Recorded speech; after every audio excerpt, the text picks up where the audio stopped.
ಸ್ನೇಹಿತರೆ, ಎಲ್ಲರಿಗೂ ನಮಸ್ಕಾರ, ಎಲ್ಲರಿಗೂ ಶರಣು.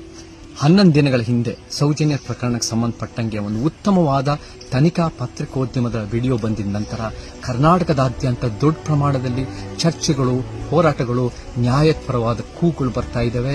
ಇದು ಒಳ್ಳೆ ಬೆಳವಣಿಗೆ. ನಿನ್ನೆ ನಾನು ಕೂಡ ಸೌಜನ್ಯವ್ರ ತಾಯಿ ಜೊತೆ ಮಾತಾಡೋಕೆ ಅವಕಾಶ ಸಿಕ್ತು.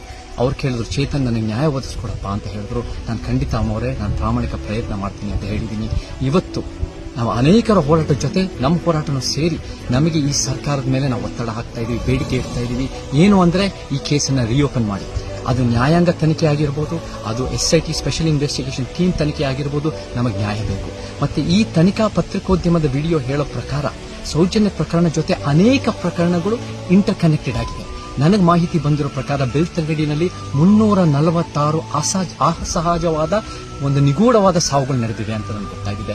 ನಮ್ಗೆ ಇದೆಲ್ಲದನ್ನು ನ್ಯಾಯ ಬೇಕು. ಇದೆಲ್ಲಕ್ಕೆ ಸಂಬಂಧಪಟ್ಟಿಗೆ ತನಿಖೆ ಆಗಬೇಕು. ಮತ್ತೆ ಯಾರ ಮೇಲೆ ಆರೋಪ ಬಂದಿದೆ, ಯಾರ ಮೇಲೆ ತಪ್ಪಿತಸ್ಥರು ಇರಬಹುದು ಅಂತ ಪ್ರಶ್ನೆ ಮಾಡ್ತಾ ಇದ್ರು ಜನ. ಅವರಲ್ಲಿ ದೊಡ್ಡ ಪ್ರಮಾಣದ ಪ್ರಭಾವ ಇದೆ.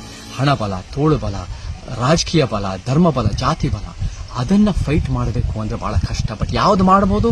ಜನಶಕ್ತಿ, ಸಂವಿಧಾನ ಶಕ್ತಿ, ಕಾನೂನು ಶಕ್ತಿ. ಜ್ಞಾಪಕ ಇಟ್ಕೊಳ್ಳಿ, ಯಾವತ್ತಾರು ಬದಲಾವಣೆ ಆಗಿದೆ, ಪರಿವರ್ತನೆ ಬಂದಿದೆ ಅಂದ್ರೆ ದಾನ, ದಯೆ, ದಾಕ್ಷಣ್ಯ ಮೇಲಿಂದ ಅಲ್ಲ, ತಳಮಟ್ಟದ ಹೋರಾಟದಿಂದ.